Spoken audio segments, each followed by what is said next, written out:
A série sobre os grandes técnicos da história do futebol mundial, hoje eu vou falar a respeito de Gustav Sebiš. Sebiš que foi treinador da Hungria de 54 e que trouxe ao mundo revoluções táticas utilizadas até hoje. Sebiš, mais do que um técnico, foi alguém que amou o verdadeiro futebol. Não o futebol de invenções modernas, mas sim um sistema onde a bola era a grande personagem.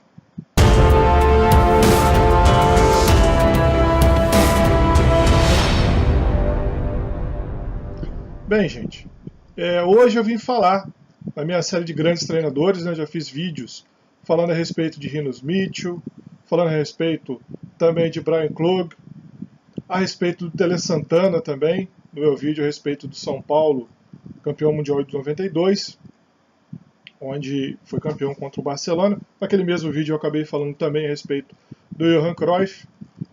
E hoje eu vim trazer mais um grande treinador da história. O nome dele é Gustav Sebiš.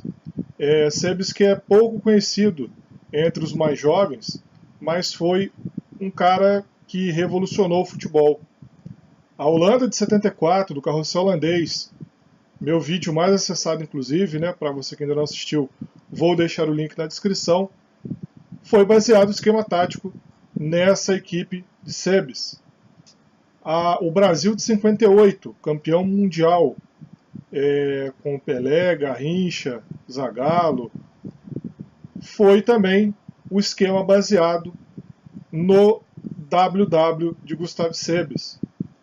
E não só a respeito do time em si, do posicionamento tático, do nome WW, mas principalmente em cima da mecânica de jogo e fundamentalmente em cima das variações táticas.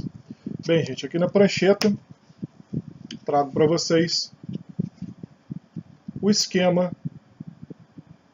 Vou virar um pouquinho para cá para não ficar dando reflexo. Deixa eu virar minha câmera um pouquinho para cá. Isso, fica um pouco melhor. Essa equipe, que eu vou deixar também o link na descrição, da final da Copa de 54, onde esse time fez a melhor final de Copa do Mundo contra a Alemanha. A Alemanha que tinha na época Fritz Walter, que tinha Morlock, que tinha o goleiro Turek, que foi um dos melhores daquela Copa do Mundo, ao lado do goleiro da Hungria, acabou frustrando o sonho da equipe Magyar. E vocês podem ver aqui pelo desenho tático o porquê do WW. Antigamente usava-se muito o esquema com atacante aqui dentro. Esse aqui era o chamado WM. WM.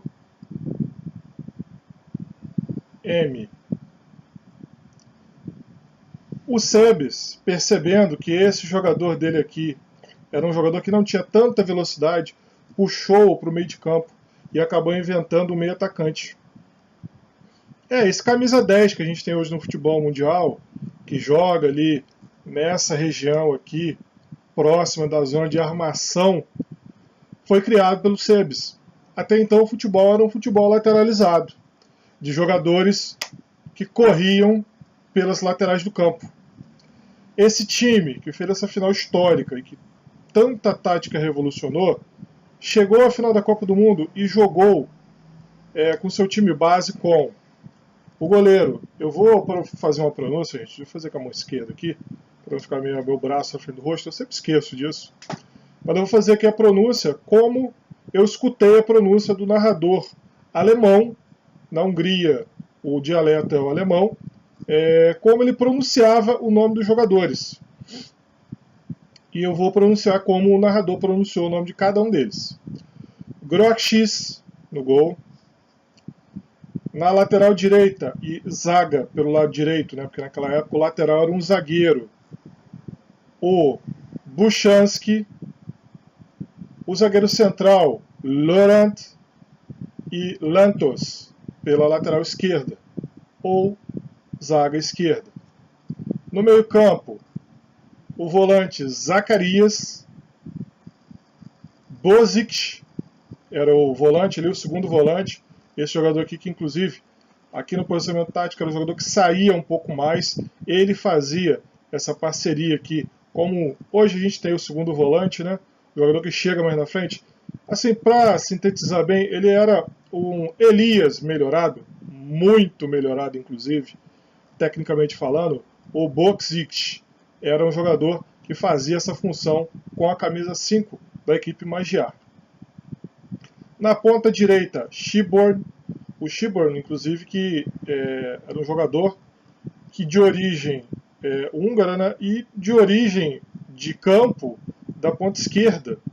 Mas nessa partida, o Budaj, que era o ponta direito da equipe vermelha, não pôde jogar e o Shiborn foi deslocado para o lado direito. Ele que era um jogador ambidestro. Batia com a direita e com a esquerda com a mesma facilidade. Do lado esquerdo, Todt, que foi o substituto do Budaj. No meio-campo aqui, o armador cerebral centroavante, que foi deslocado para o meio-campo por não ter muita velocidade, Idakuchi. Idakuchi, que foi um dos principais jogadores da história do futebol mundial, campeão olímpico. Essa seleção, praticamente toda, foi campeã olímpica em 52 e 56, dirigida pelo Sebes. E com praticamente todos esses jogadores que se encontram aqui nessa prancheta que eu denomino cada um deles. O Idakuchi, ele era, para comparar com o futebol de hoje, um jogador estilo do Evair. Jogou no Palmeiras, jogador alto, esguio, tecnicamente muito bom, fazedor de gols, mas que tinha também como facilidade o passe.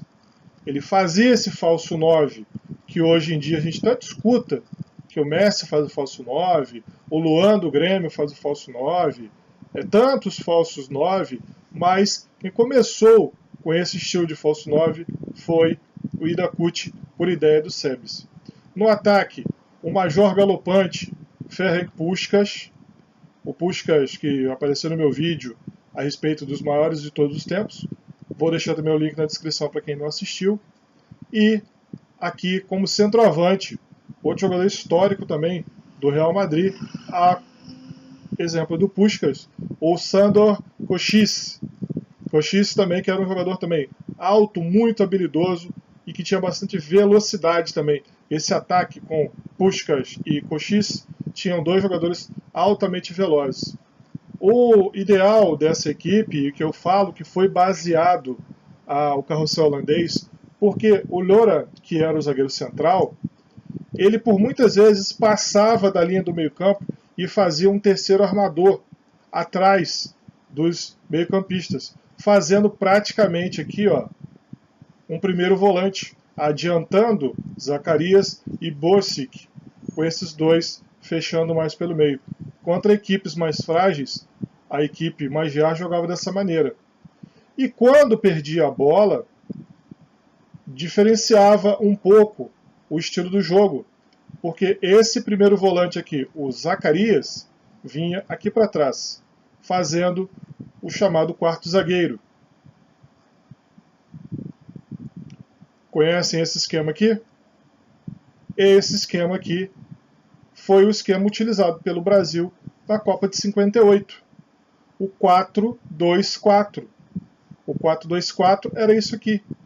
Essa mecânica de jogo inspirou Vicente Feola, em 58, a fazer o mesmo esquema. E ganhou a Copa do Mundo dessa maneira. Tirando da sua frente times fortíssimos, na época como era o País de Gales, a equipe da França, que tinha o Just Fontaine, foi o artilheiro daquela Copa, e também a equipe da Suécia na final da Copa do Mundo, revelando para o mundo todo o Pelé. Então, gente, o Sebes, que nasceu no ano de 1906, dia 22 de janeiro, inclusive que eu me casei, né? Não nesse ano, eu me casei em 2010, mas no dia 22 de janeiro de 1906, o Sebes acabou nascendo. Esse ano, inclusive, ele, se estivesse vivo, completaria 110 anos. Sebes foi muito mais do que um técnico, como eu disse na apresentação da matéria.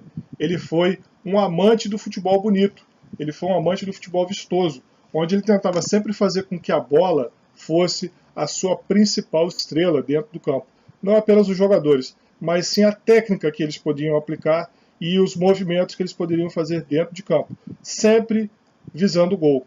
Essa equipe venceu 2 Olimpíadas, derrotando a equipe da Iugoslávia, que era uma das principais do mundo naquela época, equipe de jogadores habilidosíssimos, conseguiu vencê-los por 2-0 em Helsinki em 52, foi campeã também em 56, essa Copa de 54 acabou derrotando o Brasil por 4-2, vou deixar o link na descrição também desse jogo, e o jogo histórico, que é considerado o jogo do século XX, que foi entre a Hungria e também a equipe da Inglaterra, onde o Sebes armou um esquema que ele conseguiu derrotar os ingleses pela primeira vez em casa. Os ingleses nunca haviam perdido uma só partida dentro do seu estádio Wembley, o seu lendário estádio de Wembley. E acabaram perdendo. E não perderam por pouco não, tá? Perderam por 6-3, num jogo histórico do Idakuchi e também do Ferenc Puskás, que fizeram muitos gols e muitos lances bonitos. Mais uma matéria a respeito dos grandes técnicos da história. Eu vou fazer outros ainda. Farei sobre o Zagallo, farei sobre o Marcelo Bielsa também. E se você tiver um técnico que você acha que eu deva mostrar um pouco do trabalho dele aqui em alguma equipe histórica, deixe aqui nos comentários, aqui embaixo, aqui, ó, nos comentários, você pode deixar quem você gostaria de ver aqui no meu canal. Como alguns amigos há um tempo atrás falaram do Brian Clough, que é um técnico que muita gente não conhece e que eu fiz uma matéria a respeito dele. Hoje estou fazendo sobre o Gustav Sebes. Bem, gostou? Então, curta, compartilhe, se inscreva no canal se você ainda não é inscrito, compartilhe os vídeos com seus amigos para ter um conteúdo bacana para que eles entendam um pouco mais sobre o futebol. Bem, gente, um abraço a todos e até a próxima!